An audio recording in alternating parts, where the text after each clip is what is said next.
Day 118 English vocabulary class.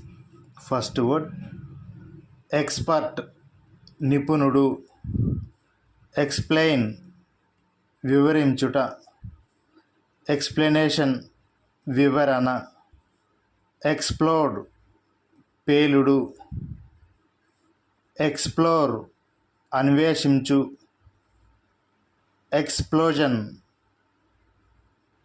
పేలుడు, export ఎగుమతి, expose బహిర్గతం చేయు, ఎక్స్ప్రెస్ వ్యక్తపరచుట, ఎక్స్ప్రెషన్ వ్యక్తీకరణ. Okay, that's all friends. మన వీడియో కానీ మీకు నచ్చినట్లయితే మన ఛానల్ని సబ్స్క్రైబ్ చేసుకోండి, లైక్ చేయండి, అలాగే షేర్ చేయండి. Thank you.